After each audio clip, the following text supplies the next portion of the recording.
Live from downtown Detroit, Local 4 News at 5 starts now. We begin Local 4 News at 5 with the weather. Look at that. That's a lot of green, a lot of rain popping up right now on Exact Track 4D radar. And now take a live look outside at a soggy metro airport. The rain isn't really impacting flights, just a few of delays going on right now. The rain, not the only thing. Temperatures making a 30-degree swing here over the next few days. So let's get over to Kim Adams and our first look at the forewarned forecast. Kim, it's going to start feeling more like fall.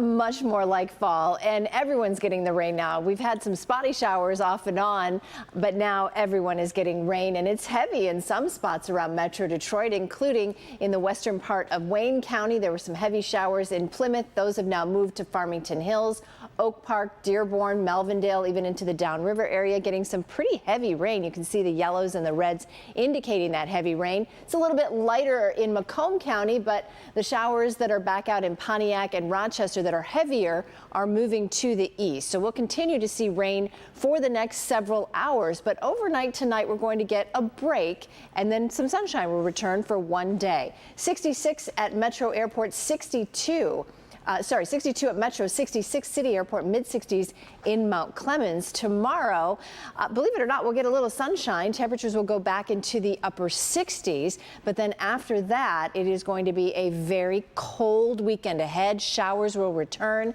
Also, windy conditions. We'll have wind chills in the 30s over the weekend. 53 will be the high on Sunday, 54 on Monday. So a very cold weekend ahead. We'll talk more about the possibility of rain for this weekend and how it could affect those Friday night football games tomorrow night. All right, Kim, we move to our other top story tonight, a murder case at long last closed, but not before some last-minute drama. Right, so the admitted killers of Egypt Covington will spend years behind bars for her death in 2017. But right before the sentencing, the hearing was thrown into chaos. Sean Lay was in the courtroom, and Sean, one of the defendants, seemed to go back on his guilty plea. And that shocked everyone, including the judge. Timothy Moore did take a plea deal to avoid life in prison, but instead of remorse, he told Egypt's family they will likely never get the full story. They will not likely get any closure, and that he was forced into his guilty plea. That threw court into chaos. It's been a proceeding, and the sad part is the family still don't get the answers of what happened. Timothy Moore, a Shandon groom, avoiding life in prison by taking a plea. Today was sentencing. It was supposed to be the end of the fight for Egypt's family. There should be no leniency here.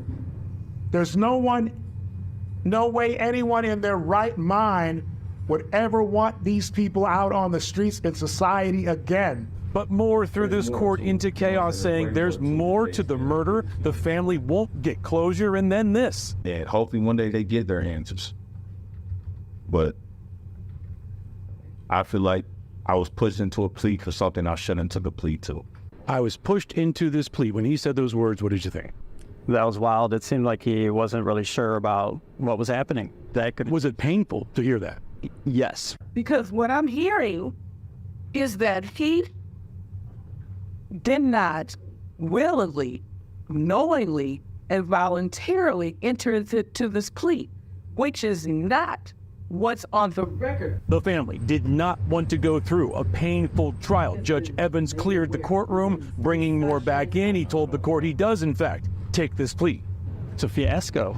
It was like a circus. Like we were just like it was turning around right then and there. It ended up being what we wanted in the end, and we didn't want to go to trial. I believe that they would have, in a trial, they would have been convicted.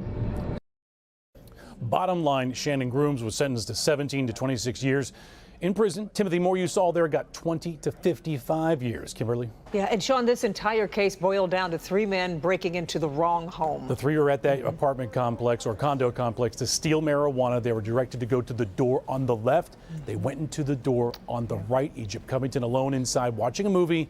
It's unclear why they shot her. Yeah. Just awful. Okay. Sean, thanks. All right, now to the breaking news coming from the Wayne County Prosecutor's Office. The father of an 8-year-old boy who was shot in the head this week has now been charged with 4 counts of second-degree child abuse. 27-year-old Kayvon Barrett is expected to be arraigned on those charges. Prosecutors say the boy found the loaded handgun and pulled the trigger. At last check, still in critical condition at the hospital. All right, now to some new movement as the UAW strike against the Detroit 3 enters its 4th week. UAW President Shawn Fain planning to give his kind of what's become a weekly event, an update coming up tomorrow. At each of his last 2 updates, he's announced expanded strikes at new plants and facilities. Mara McDonald live right now at Solidarity House. We couldn't help but miss the time change, though. Different time than it's been the last 2 weeks, Mara. Devin, that's right. You know, usually the way this plays out is that Shawn Fain updates the membership at 10 o'clock in the morning on Friday. They announce the new strike targets. Those go into effect at noon. Well, tomorrow's update of the membership is at 2 o'clock. All of that said, according to a source at the UAW, they say don't read too much into that time change.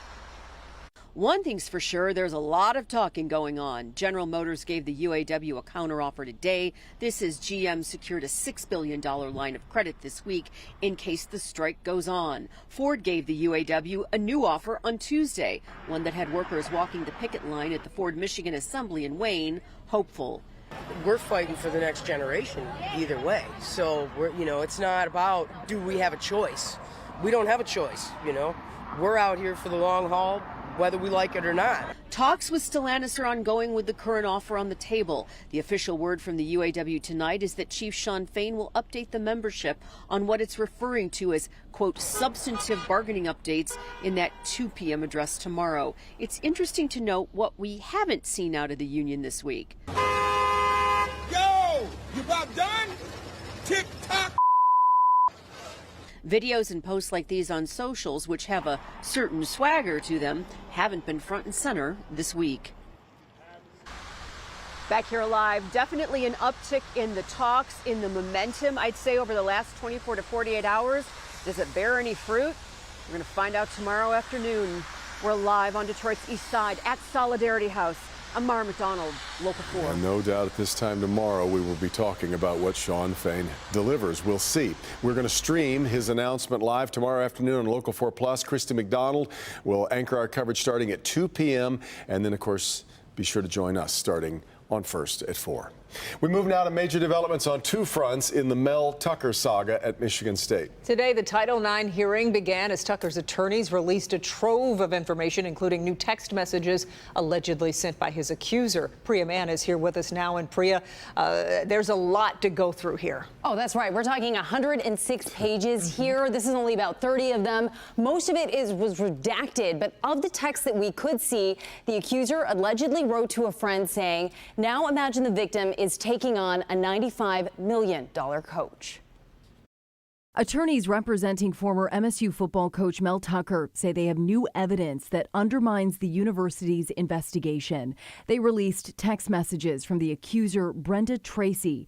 She says Tucker pursued her romantically and sexually harassed her over the phone and through text. Tracy is a well-known advocate against sexual violence and a survivor herself. In one text to a friend, she allegedly wrote, "Coach Tucker told me he loved me last night. It wasn't weird, though. He made sure I knew it was about being a friend." Tucker's lawyers say the relationship was consensual and that the accuser was motivated by money.